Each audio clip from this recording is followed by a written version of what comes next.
ورحمة الله وبركاته. أعوذ بالله من الشيطان الرجيم. بسم الله الرحمن الرحيم. الحمد لله رب العالمين الرحمن الرحيم. الصلاة والسلام على سيدنا محمد وعلى آل سيدنا ومولانا محمد. اللهم رب اشرح لي صدري ويسر لي أمري واحلل عقدة من لساني يفقهوا قولي.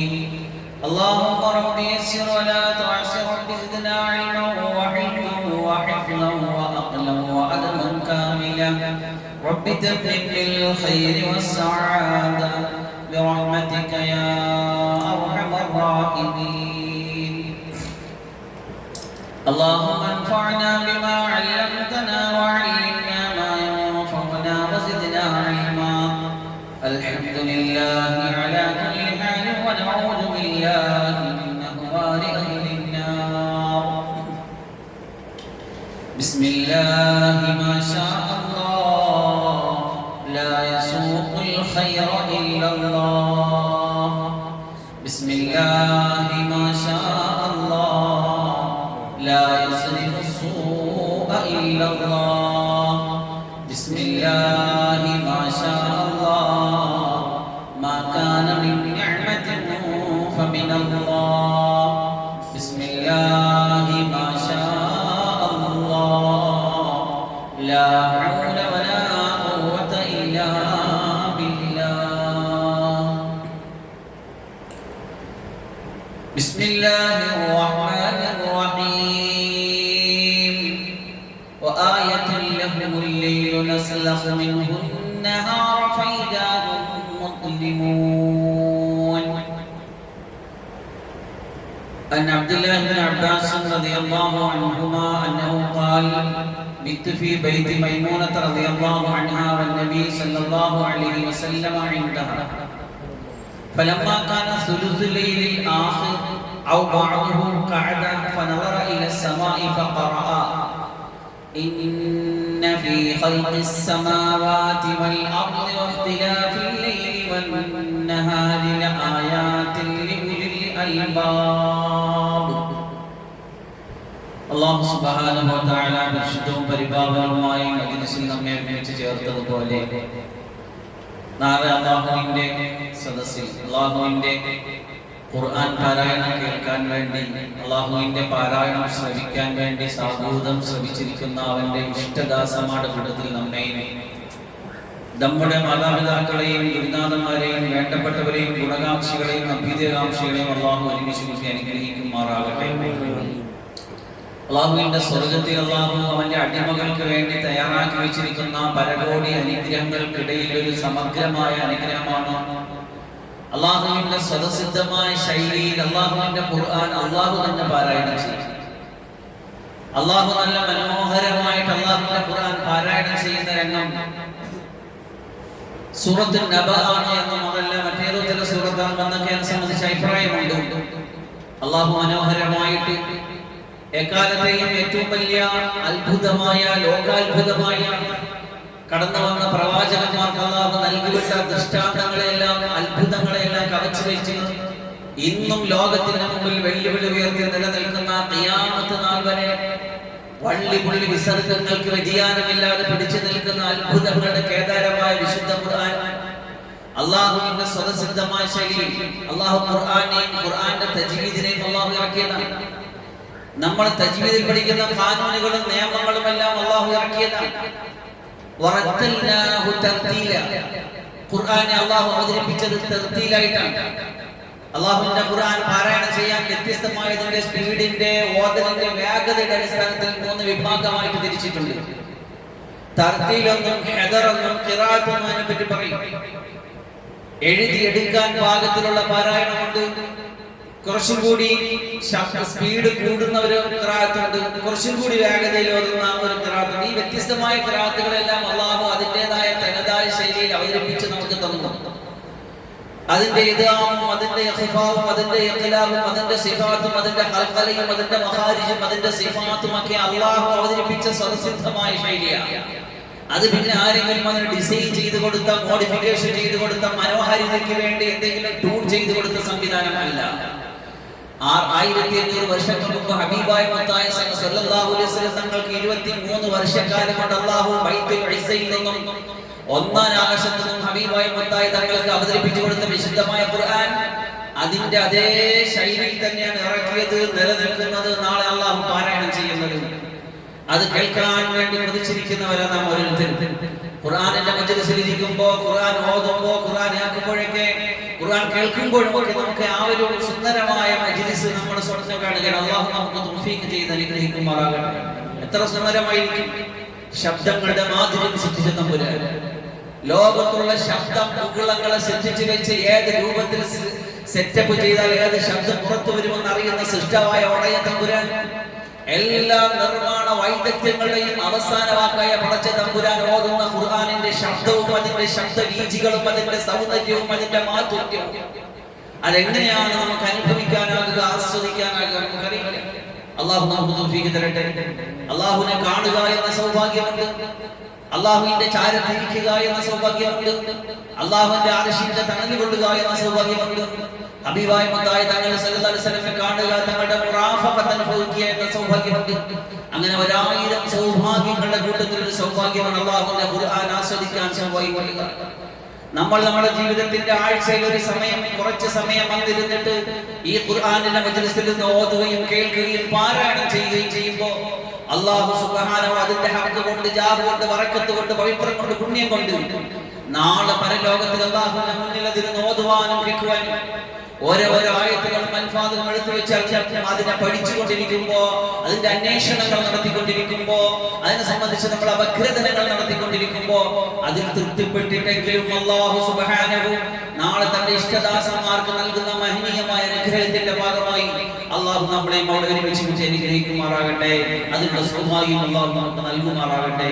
ആമീൻ യാ റബ്ബൽ ആലമീൻ. അല്ലാഹുവിന്റെ ഖുർആൻ സൂറത്ത് യാസീനിലെ ഒരു ആയത്ത് നമ്മുടെ മുന്നിൽ എടുത്ത് വെച്ച് നമ്മൾ പഠിക്കാൻ പോവുകയാണ്. വആയത്തുൽ ലഹുമുൽ ലൈലു നസ്ലഖു മിൻഹുൻ നഹാർ. കഴിഞ്ഞ ഒരു ആയത്തിൽ നമ്മൾ വായിച്ച ആയത്തിൽ അൽ അർദുൽ മൈത, മരിച്ച ഭൂമി, നിർജീവമായ ഭൂമി അല്ലാഹുവിന്റെ ഒരു അത്ഭുതമാണ്.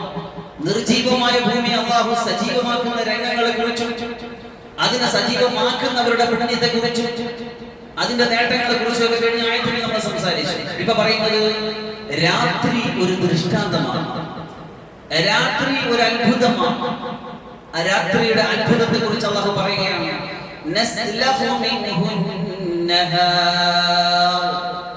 അതിൽ നിന്ന് പകലിന് നമ്മൾ ഊരിയെടുക്കും.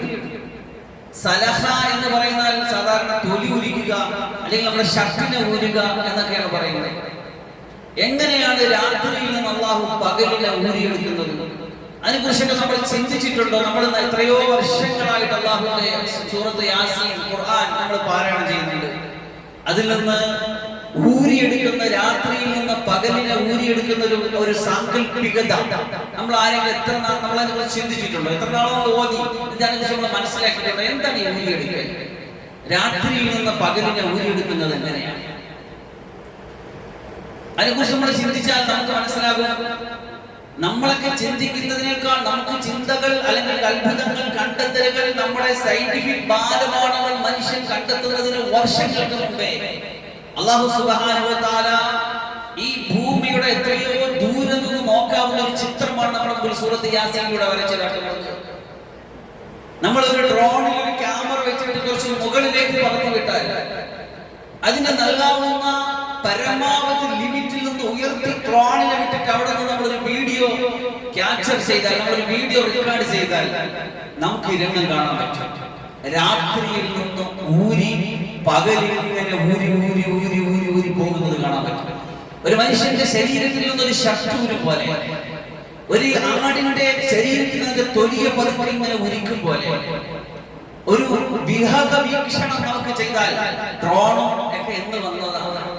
നമ്മൾ താമസിക്കുന്ന നാടിന്റെ മാപ്പും അതിന്റെ സെറ്റപ്പും ഇതിങ്ങനെ മേളിലോട്ട് പോകുമ്പോൾ ഗോളാകൃതിയിലാണ് നമ്മൾ താമസിക്കുന്ന ഭൂമിയെ നമ്മൾ അനുഭവിക്കാൻ പോകുന്നത്, കാണാൻ പോകുന്നത് എന്നൊക്കെ ഈ തൊട്ടടുത്ത നൂറ്റാണ്ടുകളിൽ നമുക്ക് വന്ന കണ്ടെത്തലുകളാണെങ്കിൽ എത്രയോ നാളുകൾക്ക് മുമ്പ് അള്ളാഹുവിന്റെ ഖുർആനിൽ ഈ അത്ഭുത രീതിയെ, ഈ അത്ഭുതമായ വ്യൂവിനെ സംബന്ധിച്ച് അള്ളാഹു അതിനകത്ത് വരച്ചു കാട്ടിയിരിക്കുക. രാവും പകലും എന്നില്ലാതെ നമ്മൾ അങ്ങനെ ഓതിവിടുന്നു എന്നതിനപ്പുറം നമ്മൾ ചിന്തിക്കാത്തത് കൊണ്ടാണ് നമുക്കത് മനസ്സിലാകാത്തത്. പക്ഷെ ഇപ്പൊ നമുക്കത് മനസ്സിലാവില്ല. ഇനി കുറച്ചുകൂടി പോകുമ്പോൾ കുറച്ചും കൂടി മനസ്സിലാവില്ല.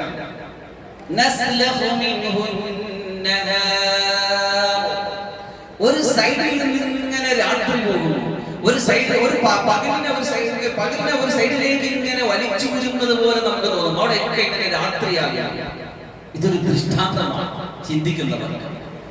ചിന്തിക്കുന്നവർക്ക് ഇതൊരു അത്ഭുതമാണ്. രാപ്പകലുകളുടെ മാറി മാറി വരലുകൾ ദൃഷ്ടാന്തമാണ്, ചിന്തിക്കേണ്ടതാണ്, ഗവേഷണത്തിന് വിഷയീഭവിക്കേണ്ടതാണ്. നമ്മളെ അല്ലാഹു പ്രചോദിപ്പിക്കുകയാണ് അതിനു വേണ്ടി, നമ്മളെ അതിനെ ഉണർത്തുകയാണ്. അല്ലാഹു സുബ്ഹാനഹു വ തആല മഹാനായ അബ്ദുല്ലാഹി ഇബ്നു അബ്ബാസ് റളിയല്ലാഹു അൻഹുമയുടെ ഒരു ഹദീസ് ഉണ്ട്. മൈമൂന റളിയല്ലാഹു അൻഹുവിന്റെ വീട്ടിൽ ഞാൻ ഒരിക്കൽ രാപാർക്കുകയായിരുന്നു. ഒരു രാത്രി മൈമൂന റളിയല്ലാഹു അൻഹ റസൂലുള്ളാഹിന്റെ ഭാര്യയുടെ ഒരു വീട്ടിൽ ഞാൻ ഇങ്ങനെ രാത്രി താമസിക്കുമ്പോ വന്നബി സല്ലല്ലാഹു അലൈഹി വസല്ലം ഇൻദഹാ, അല്ലാഹുവിന്റെ റസൂൽ സല്ലല്ലാഹു അലൈഹി വസല്ലം അവരുടെ വീട്ടിലെന്നുണ്ട്. ഫലമ്മാ കാന സുലുസുൽ ലൈലിൽ ആഖിരി, രാത്രിയുടെ അവസാനത്തെ മൂന്നിലൊന്നായപ്പോ, അവസാനത്തെ മൂന്നിലൊന്ന്, ആദ്യത്തെ മൂന്നിലൊന്ന് 10 മണിയാകുമ്പോൾ കഴിയും. ആ 10 മണിക്ക് തുടങ്ങിയാൽ പിന്നെ ഒരു മൂന്നിലൊന്ന് 2 മണിക്ക് കഴിയും. ആ 2 മണിക്ക് തുടങ്ങുന്നതാണ് അവസാനത്തെ മൂന്നിലൊന്ന്. ഈ മൂന്നിലൊന്നിനെ പറ്റിയാണ് ഹദീസുകളിലൊക്കെ ഉള്ളത്. നിങ്ങൾ അള്ളാഹുവിനെ തേടി സഞ്ചരിക്കുന്നവർ അള്ളാഹുവിനെ കണ്ടെത്തേണ്ട സമയം.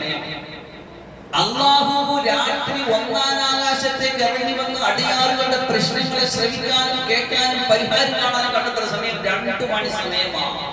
ഇരുളുമുറ്റിയിരിക്കുന്ന ഉറക്കത്തിന്റെ ഗാഠതയിലേക്ക് നമ്മൾ ചെന്ന് വീഴുന്ന ആ സമയം എന്ന് പറയുന്നത് അപ്പോഴാണ് അല്ലാഹുവിന്റെ അടിയാറുകളെ ഉണർത്തിയിരുത്തിയിട്ട് ഇബാദത്തിനും തഹജ്ജുദിനും വേണ്ടി തതജാഫാ ജുനൂബുഹും അനിൽ മലാജിഇ യദൂന റബ്ബഹും ഖൗഫൻ വതമഅൻ വമിമ്മാ റസഖ്നാഹും, പേടിച്ചിട്ടും കൊതിച്ചിട്ടും ആഗ്രഹിച്ചിട്ടും തന്റെ പാർശ്വങ്ങളെ വിരിപ്പിൽ നിന്നിങ്ങനെ അകറ്റി മാറ്റുന്ന ഒരു ആലങ്കാരികമായ ഒരു പ്രയോഗമാണ്. ആ അടിമകളുടെ പാർശ്വങ്ങൾ ഇങ്ങനെ വിരിപ്പിൽ നിന്ന് എഴുന്നേറ്റ് പോകുന്ന, ഏറ്റവും മടിയുള്ള ഉറക്കത്തിന്റെ ഏറ്റവും രസമനുഭവിക്കുന്ന നല്ല സുഖസുക്ഷിപ്തമായ ഉറക്കത്തിലേക്ക് ഇങ്ങനെ വീണ് ഉറക്കം ഇങ്ങനെ പിടിച്ച് സുന്ദരമായ സ്വപ്നങ്ങളിൽ ഞങ്ങൾ ഇങ്ങനെ കഴിയുമ്പോ ഉടയ തമ്പുരാന്റെ ഓർമ്മയിൽ ഇങ്ങനെ അവന്റെ വിരിപ്പുകളിൽ നിന്ന് അവന്റെ പാർശ്വങ്ങൾ ഇങ്ങനെ ഉയർന്നു പോകുമെങ്കിൽ അവിടെ മധുചൗകളിൽ നിന്ന് കിടപ്പാടകളുടെ വിരിപ്പുകളിൽ നിന്ന് അവന്റെ പാർശ്വങ്ങൾ ഇങ്ങനെ അകന്നു പോകും. ചിലര് പേടിച്ചിട്ടാ പോകുന്നത് പടച്ചവന്റെ മുന്നിലേക്ക്, ചിലര് കൊതിച്ചിട്ടാ പോകുന്നത് പടച്ചവന്റെ മുന്നിലേക്ക്. അത് 2 മണി മുതലാണ് അതിന്റെ ഉറങ്ങിക്കഴിഞ്ഞാൽ പിന്നെ നിസ്കരിക്കുന്നതിനെല്ലാം തഹജ്ജുദ് എന്ന് പറയും. അതിന് 10 മണിക്ക് നിസ്കരിച്ചാലും 11 മണിക്ക് നിസ്കരിച്ചാലും 12 മണിക്ക് നിസ്കരിച്ചാലും ഇശാ നിസ്കരിച്ചിട്ട് ഉറങ്ങിക്കഴിഞ്ഞ് നിസ്കരിക്കുന്ന എല്ലാ നിസ്കാരത്തിനും തഹജ്ജുദ് എന്ന് പറയും. അതിന് തഹജ്ജുദിന്റെ പുണ്യം കിട്ടും. പക്ഷെ അതിന്റെ കൃത്യമായ പോയിന്റ് ഉടയ തമ്പുരാൻ 1-ാം ആകാശത്തേക്ക് ഇറങ്ങി വന്ന് കാത്തിരിക്കുന്ന ചോദിക്കും നിങ്ങളുടെ ആവശ്യങ്ങളെ, ഞാനിത് അറ്റൻഡ് ചെയ്യാൻ തയ്യാറാണ് എന്ന് പറഞ്ഞിട്ട് അള്ളാഹുവിന്റെ റഹ്മത്തും അവന്റെ പ്രഭാവവും അതിന്റെ കരുണയും ഒക്കെ ഇങ്ങനെ വർഷിക്കുമെന്നാണ്. അല്ലാതെ അവൻ ഇറങ്ങി വന്നിരിക്കുന്ന ഇറക്കത്തിന്റെ കയറ്റത്തിന്റെ കാര്യമല്ല ചിന്തിക്കേണ്ടത്. അവന്റെ പ്രഭാവം ശക്തമായിട്ട് നമ്മളിലേക്ക് ഇങ്ങനെ ആവിർഭവിക്കുന്ന, അല്ലെങ്കിൽ നമുക്കിങ്ങനെ സാമീപ്യമായിരുന്ന സമയമാണത്. അങ്ങനെ രാത്രിയുടെ 3-ായപ്പോ, അവസാനത്തെ 3-ായപ്പോ എഴുന്നേറ്റിരുന്നു. എന്നിട്ട് ആകാശത്തിലേക്ക് അല്ലാഹുവിന്റെ റസൂൽ നോക്കി സല്ലല്ലാഹു അലൈഹി വസല്ലം. ഒന്ന് പരീക്ഷിച്ചു നോക്കണേ, ശ്രദ്ധിച്ചു നോക്കണേ. നമ്മുടെ മനസ്സിങ്ങനെ എംറ്റിയായിട്ട് ഒഴിഞ്ഞിരിക്കുന്ന സമയമാണത്.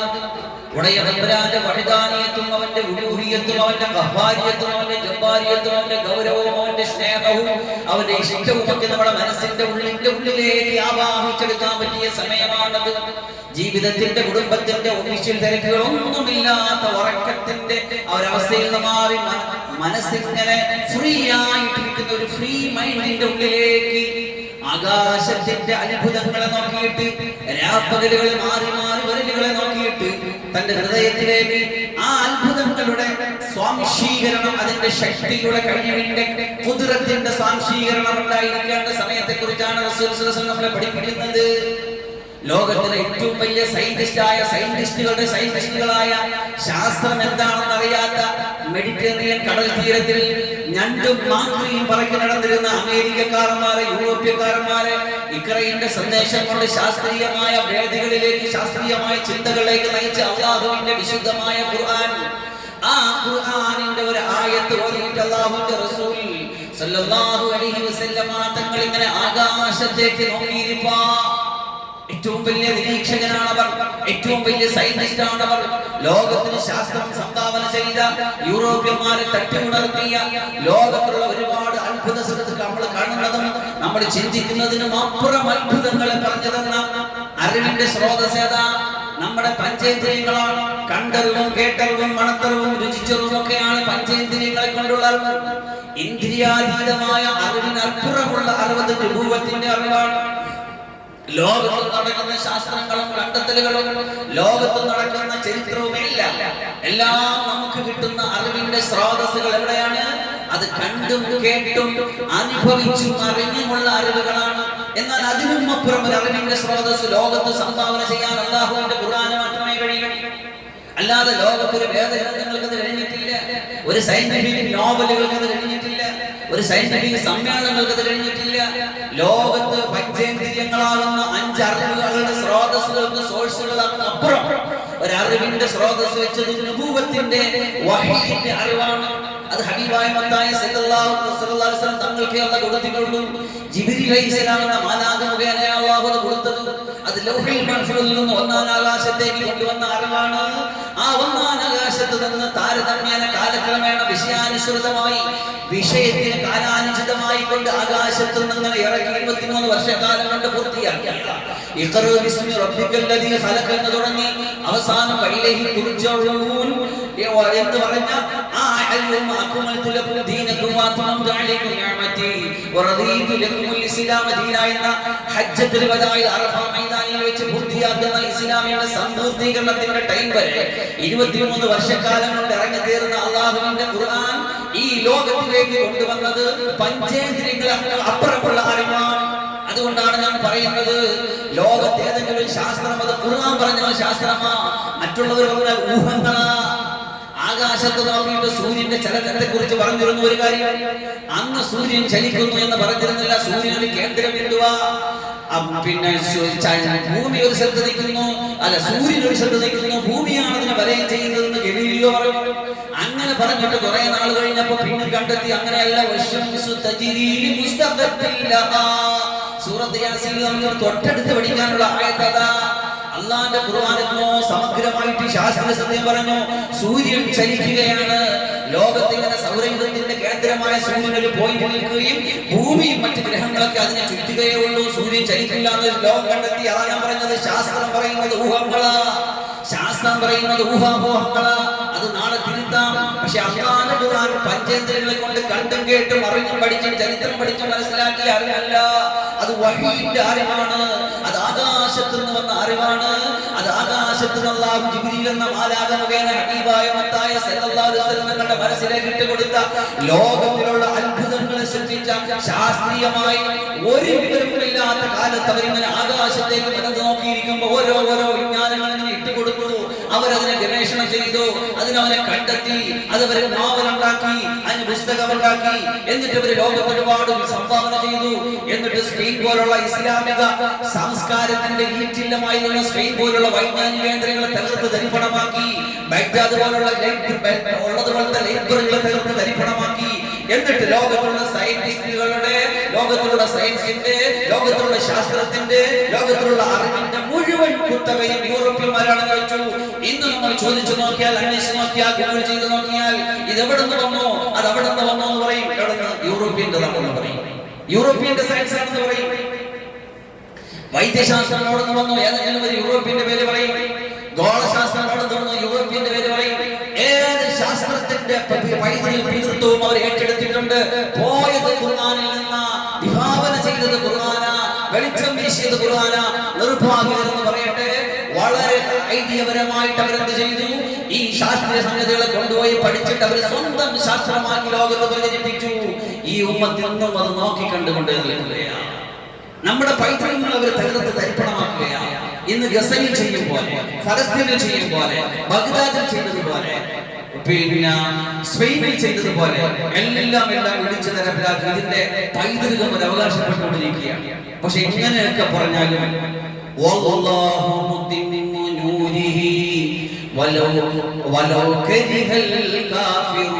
അവര് വെറുത്താലും ശരി, അവർ ഇഷ്ടപ്പെട്ടില്ലെങ്കിൽ ശരി, അള്ളാഹു അവന്റെ നൂറിനെ പൂർത്തീകരിക്കും. അള്ളാഹു അവന്റെ ഹാഫിളുടെ ഹൃദയത്തിൽ സൂക്ഷിക്കും.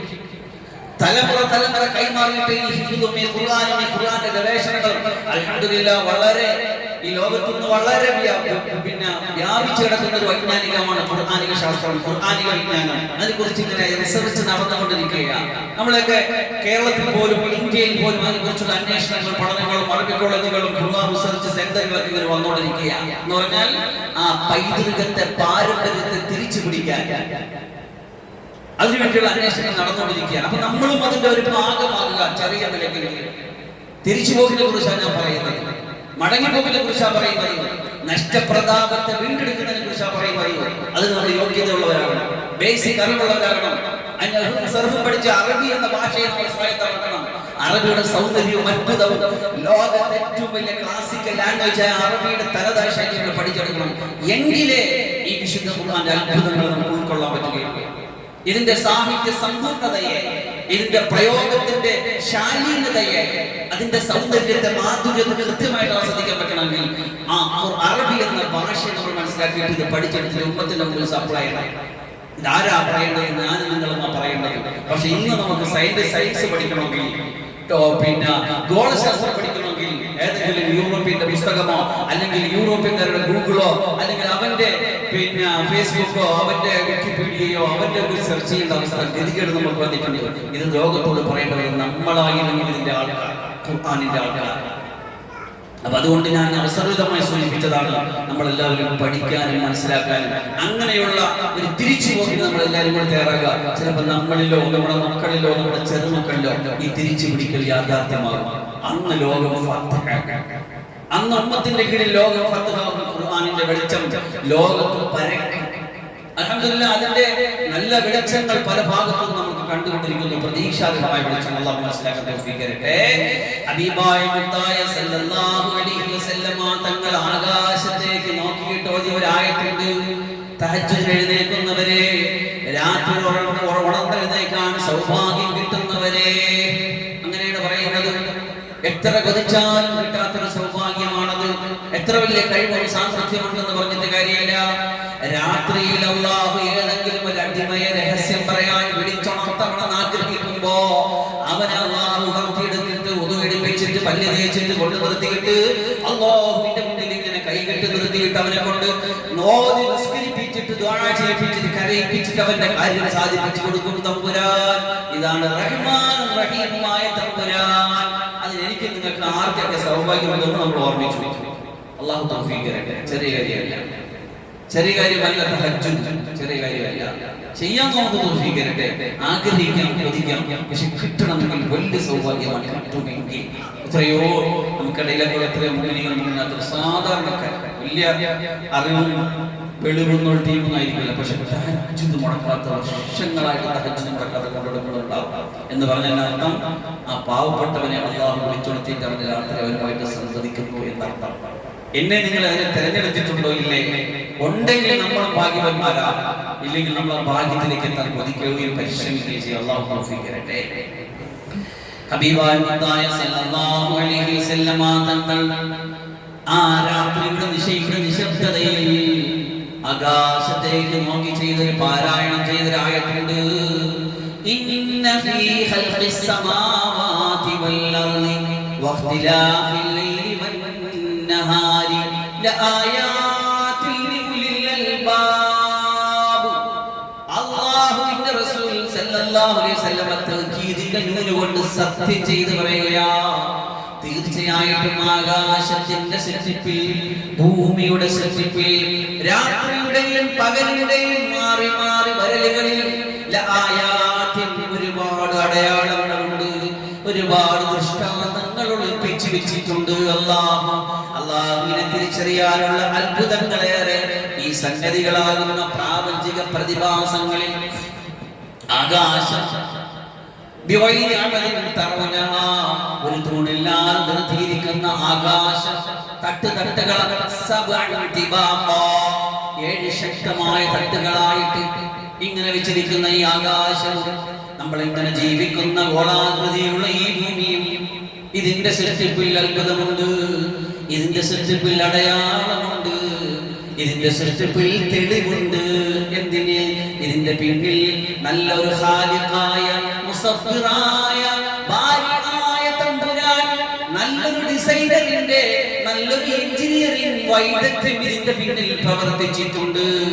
ഈ നമ്മൾ വസിക്കുന്ന ഭൂമിയെ, നമ്മൾ താമസിക്കുമ്പോൾ നിരപ്പായിട്ട്, മുകളിൽ നിന്ന് നോക്കുമ്പോൾ ഗോളാകൃതിയും, സഞ്ചരിച്ചു പോകുമ്പോൾ ഗോളാകൃതി നിൽക്കുന്ന ഈ ഭൂമിയെ ഇങ്ങനെ സൃഷ്ടിച്ചു വെച്ചിരിക്കുന്ന, വെള്ളമാണ് അധികവും, മണ്ണ് കുറവാണ്, ഇതിൽ തന്നെ വ്യത്യസ്തമായ അത്ഭുതങ്ങളെ സന്നിവേശിപ്പിച്ചു വെച്ചിരിക്കുന്ന ഈ ഭൂമിയുടെ സൃഷ്ടിപ്പിൽ, അതുപോലെ ആകാശത്തിന്റെ സൃഷ്ടിപ്പിൽ, എന്നിട്ട് മനുഷ്യന്റെ വാസത്തിന് അനുഗ്രഹീതമായി, അനുസൃതമായി രാത്രികളെയും പകലുകളെയും ഇങ്ങനെ മാറി മാറി കൊടുക്കുന്നു. അവന്റെ വളർച്ചയ്ക്ക്, അവന്റെ ഉയർച്ചയ്ക്ക്, അവന്റെ ജോലിക്ക്, അവന്റെ വിശ്രമത്തിന്, അവന്റെ ചിന്തയ്ക്ക്, അവന്റെ ആശ്വാസത്തിന്, ഒരു മനുഷ്യ ജീവിതത്തിന് അനുപേക്ഷണീയമായ കൃത്യമായ മാറ്റങ്ങൾ വരുത്തി.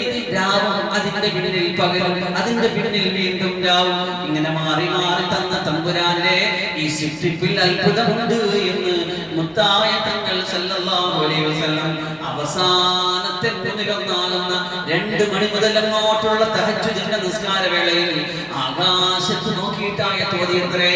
അതുകൊണ്ട് ഈ ആയത്തോതൽ നമുക്കും സുന്നത്താണ്. രാത്രിയിൽ നമ്മൾ എഴുന്നേറ്റിട്ട് ഈ ആയത്ത് കാണാതെ പിടിക്കുക, ഓതുക. ഈ ആയത്ത് നമ്മൾ ഓതുക. വൈലുൽ ലിമൻ ലാഖഹാ വലം യതഫക്കർ ഫീഹാ. ആപ്തവാക്യം എന്താണ്? ഈ ആയത്തിനെ രണ്ട് അണകൾക്കിടയിൽ, അവന്റെ മേൽപ്പല്ലിന്റെയും താഴ്പല്ലിന്റെയും ഇടയിൽ വെറുതെ ഓതി വിട്ടിട്ട് ഇതിൽ ചിന്തിക്കാത്തവന് നാശം. വൈലുൽ ലിമൻ ലാഖഹാ, വെറും വായിലിട്ട് ഇങ്ങനെ ചവച്ചു തുപ്പിക്കളയുന്നവന് അവന് നാശമാണ്, അവന് കേടാണ്, അവന് കെടുതിയാണ്. വലം യതഫക്കർ ഫീഹാ, ഇത് ചിന്തിക്കാതെ വിടുന്നവന്. എന്താണ് ആയത്തിന്റെ ശേഷം പറയുന്നത്? ഇന്ന ഫീ ഖൽഖിസ് സമാവാതി വൽ അർളി വഖ്തിലാഫിൽ ലൈലി വൻ നഹാരി ലആയാതിൻ ലിഉലിൽ അൽബാബ്. ബുദ്ധിയുള്ളവർക്ക്, ഉൽ അൽബാബ്, ബുദ്ധി, സാമർത്ഥ്യം, അത് ഉള്ളവർക്കാണുള്ളത്.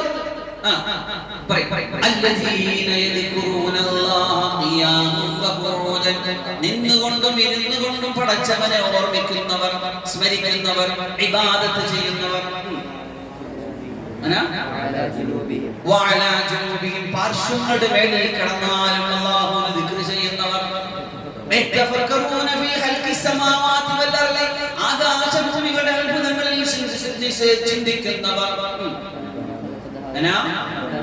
റബ്ബനാ മാ ഖലഖത ഹാദാ ബാതിലാ. അതാണ് പോയിന്റ്. മോനപ്പെട്ട കുളപ്രസാദിയായിട്ട് പറഞ്ഞു ഞാൻ ഓർക്കുകയാണ്. ഫിക്ർ എന്ന് പറഞ്ഞാൽ നഫായിസിലൊക്കെ പറഞ്ഞിട്ട് എന്താണ് ഫിക്ർ, തഫക്കുർ എന്ന് പറയുന്നത്?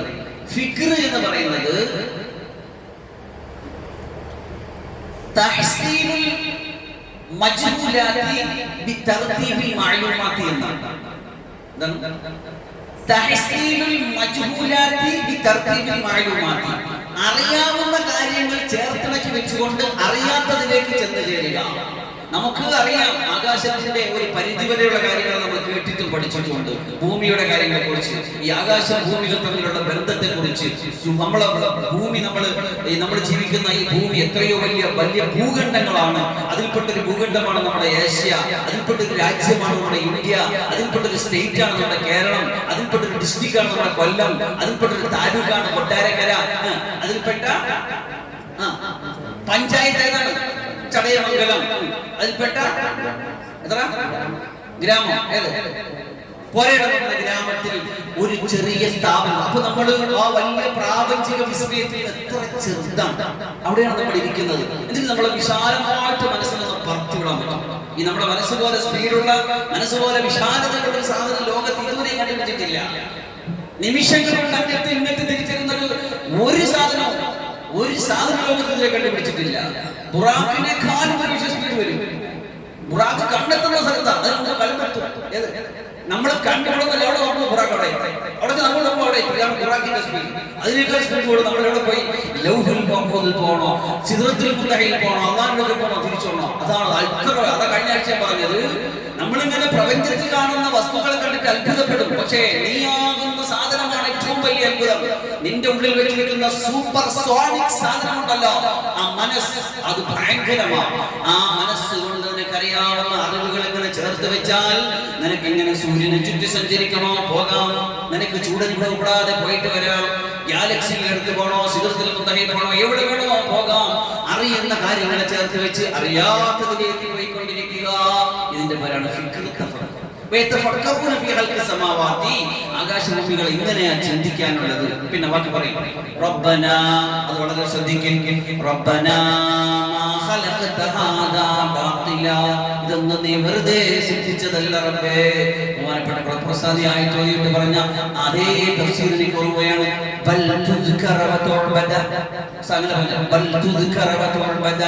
എന്തിനാണ് ആകാശത്തെ, എന്തിനാണ് ഭൂമിയെ, എന്തിനാണ് രാപ്പകലുകളുടെ അത്ഭുതങ്ങൾ നീ ചിന്തിക്കേണ്ടത്? ഇതൊന്നും വെറുതെയല്ല പടച്ചവനെ, നിന്നെ ഓർക്കാനാണ്, നിന്നെ ആരാധിക്കുവാനാണ്, നിന്റെ വലിപ്പം മനസ്സിലാക്കുവാനാണ്. നമ്മൾ എത്ര ചെറുതാണ് എന്ന് നമ്മളിങ്ങനെ സൂര്യഭൂമി മുതൽ ഇങ്ങനെ നമ്മുടെ ഗ്രാമം വരെ പിടിച്ചപ്പോ നോക്കി എത്ര ചെറുതായി പോയി. എന്നാൽ ഈ ഭൂമി ഉൾക്കൊള്ളുന്ന സൗരയൂഥം, ഈ സൗരയൂഥത്തിന്റെ ഉൾക്കൊള്ളുന്ന മിൽക്കി വേ, അത് ഗാലക്സികൾ, അങ്ങനെ ചെറുത് വീണ്ടും അടുത്തേക്ക് പോകുമ്പോൾ ഇത് ചെറുത്. എത്ര ചെറുതാണ് നമ്മൾ. റബ്ബ് എത്ര വലുതാ. ആകാശത്തിന്റെ ഭൂമിയെക്കാളും വിശാലമായ സിംഹാസനത്തിൽ ഇരിക്കുന്നത് റബ്ബിന്റെ അടുക്കലാണോ നമ്മൾ ഈ ധിക്കാരം കാണിക്കുന്നത്, തെറ്റുകൾ ചെയ്യുന്നത്? ചിന്തിച്ചാൽ മനസ്സിൽ ഉൾക്കൊള്ളാൻ പറ്റാത്ത അത്ഭുതമാണ് അല്ലാഹു. അത്ഭുതമായ അല്ലാഹുവിനെ ചിന്തിക്കാനും പഠിക്കാനുമാണ് നമ്മൾ ഈ ഖുർആൻ ഓതേണ്ടത്, പഠിക്കേണ്ടത്. റബ്ബനാ മാ ഖലഖത ഹാദാ ബാത്തില സുബ്ഹാനക. നമ്മൾ സുബ്ഹാനെ കുറിച്ച് നമ്മൾ മജ്‌ലിസിൽ ചർച്ച ചെയ്തിട്ടുണ്ട്. അങ്ങനെ സുബ്ഹാനെ കുറിച്ച് ചർച്ച ചെയ്തപ്പോൾ ഞാൻ പറഞ്ഞു, നമ്മളെ കൊണ്ട് കഴിയാത്ത, അല്ലെങ്കിൽ അല്ലാഹുവിന്റെ കഴിവും സാമർത്ഥ്യവും പറയുന്നിടത്ത് നമ്മൾ അഹത്തായ കാര്യം ചെയ്യാതിരിക്കുമ്പോഴാണ് അല്ലാഹു പ്രയോഗം നടത്തുന്നത്. സുബ്ഹാനക, അല്ലാഹുവേ നീ വലിയ പരിശുദ്ധൻ, എനിക്കത് ഉൾക്കൊള്ളാൻ കഴിയുന്നില്ല, എനിക്ക് ചിന്തിക്കാൻ കഴിയുന്നില്ല. ഇത്രയും ചിന്തിച്ചിട്ട് ഞാൻ നിന്നെ അറിഞ്ഞും പഠിച്ചും മനസ്സിലാക്കി കരഞ്ഞും വിളിച്ചും ദുആ ചെയ്തു തഹജ്ജുദ് നിസ്കരിക്കേണ്ട ഞാൻ രാവും പകലും ഇങ്ങനെ വെറുതെ ഒരു മൃഗത്തിനെ പോലെ ജീവിച്ചു പോവുകയാണ്. നഹാറുക ബത്താലുൻ വലൈലുക നായിമു വഐശുക യാ മിസ്കീനു ഐശുൽ ബഹായിമി. പകലിൽ ഇങ്ങനെ തീറ്റയാണ്, നേരം വെളുക്കുമ്പോഴേ തീറ്റ തുടങ്ങും, അതിങ്ങനെ വൈകുന്നേരം വരെയും തീറ്റ തന്നെയാ. രാത്രിയായ പിന്നെ ഉറക്കത്തിലേക്ക് പോവുകയായി, വീണ്ടും എഴുന്നേൽക്കുകയായി, അതിങ്ങനെ വീണ്ടും തീറ്റയിലേക്ക് വന്നു, പിന്നെ ഉറക്കത്തിലേക്ക് പോയി. ഇതെന്നല്ലേ മൃഗങ്ങൾ ചെയ്യുന്നത്, ഇതെന്നല്ലേ മൃഗങ്ങൾ ചെയ്യുന്നത്. അവർ ആ കവിയുടെ ബൈത്ത് രാത്രിയും പകലും ചർച്ച ചെയ്യുമ്പോൾ നമ്മൾ ആ പാട്ട് പഠിക്കണം. എന്താ പാട്ട്? നഹാറുക ബത്താലുൻ വലൈലുക നായിമു വൈശുക യാ മിസ്കീനു ഐശുൽ ബഹായിമി. നിന്റെ പകൽ തീറ്റയുടേതാണ്, നിന്റെ രാത്രി ഉറക്കത്തിൻ്റെതാണ്, നിന്റെ ജീവിതം ഒരു മൃഗത്തിൻ്റെതാണ്. അല്ല, അങ്ങനെ ആകാൻ പാടില്ല. നമുക്ക് തിന്നാം, എല്ലാവരും തിന്നും പോലെയല്ല. ബിസ്മി ചൊല്ലി തിന്നാം, വലതു കൈ കൊണ്ട് തിന്നാം, പിച്ച് തിന്നാം, ശുക്ർ ചെയ്ത് തിന്നാം. അപ്പൊ നമ്മൾ മുഅ്മിനീങ്ങളുടെ തീറ്റയാവും. ആവശ്യത്തിന് തിന്നാം, ആവശ്യം വരുമ്പോൾ തിന്നാം, വിശക്കുമ്പോൾ തിന്നാം. മുത്തായ തങ്ങൾ സല്ലല്ലാഹു അലൈഹി വസല്ലമയുടെ കാലത്തൊക്കെ പിന്നെ ഭക്ഷണത്തിന്റെ അവസ്ഥയൊക്കെ നമ്മൾ പറഞ്ഞിട്ടുണ്ടല്ലോ. പിന്നെ ആ ഉലമാക്കളുടെ ജീവിതകാലത്ത്, മഹാന്മാരുടെ ശായിഖമാരുടെ ജീവിതകാലത്തൊക്കെ അവര് രണ്ട് നേരം തിന്നവരാണ്. നമ്മളിപ്പം എത്ര നേരം തിന്നും? രാവിലെ ചായക്ക്, പിന്നെ കാപ്പി, പിന്നെ ഉച്ചയ്ക്ക്, ഇപ്പൊ വീണ്ടും 4 മണിക്ക്, ഇനിയിപ്പം മഹരി കഴിഞ്ഞ ചായ, ഇശാ കഴിഞ്ഞു, ഇതിന്റെ ഇടയിൽ ഫംഗ്ഷൻ വന്നാൽ പ്ലസ് അത് കൂടി. അതാണ് പറഞ്ഞത്. എന്താണ് തിന്ന് തിന്ന് തിന്ന് തിന്ന് ഇങ്ങനെ ജീവിതം തീറ്റയ്ക്ക് വേണ്ടി ചെലവഴിക്കുന്നു. അള്ളാഹു മനസ്സിലാക്കാൻ പറ്റില്ല. ഇത് നിങ്ങൾ പാർട്ടിയാണെന്ന് കുഴപ്പമില്ല, ധൈര്യം എടുത്തിരുന്നോളി. ഇപ്പൊ ബസ്സൊക്കെ ആക്കി ഭയങ്കര ചടങ്ങായിട്ട് അടുത്തതിനെ കുറച്ചുകൂടി സിമ്പിളാക്കാനാണ് എനിക്ക് തോന്നുന്നത്. ബസ്സും പിന്നെ കർച്ചീവും പിന്നെ അതും ഇതൊക്കെ ആകുമ്പോൾ ഖുർആൻ ക്ലാസ് ഇതാറുണ്ടാക്കുന്നത്. ശരി, അപ്പോ ഇതാണ് പറഞ്ഞത്.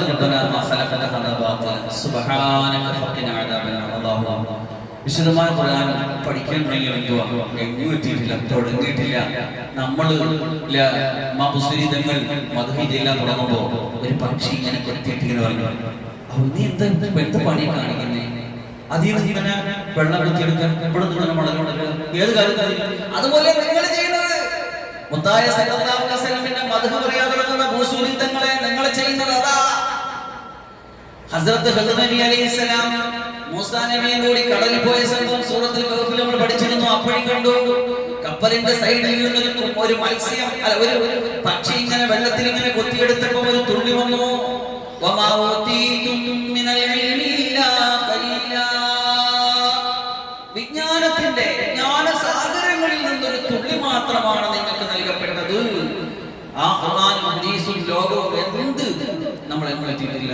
മുഅ്മിനീങ്ങളെ അല്ലാഹു സുബ്ഹാനഹു കൂടുതൽ ചിന്തിക്കാനും മനസ്സിലാക്കാനും പഠിക്കാനും അതിലേറെ ജീവിതത്തിൽ മാറ്റങ്ങൾ കൊണ്ടുവരാനും ശിഷ്ടജീവിതം അല്ലാഹുവിന്റെ ഇഷ്ടത്തിലാക്കി ജീവിക്കാനും അല്ലാഹു വലിയ സൗഭാഗ്യം നൽകി അനുഗ്രഹിക്കുമാറാകട്ടെ എന്ന് പ്രാർത്ഥിച്ചുകൊണ്ട് തൽക്കാലം ഇന്നത്തെ ഖുർആൻ ക്ലാസ് നടത്തുകയാണ്. വആഖിറു ദഅവതി അനിൽ ഹംദുലില്ലാഹി റബ്ബിൽ ആലമീൻ. അസ്സലാമു അലൈക്കും വറഹ്മത്തുള്ളാഹി വബറകാതുഹു.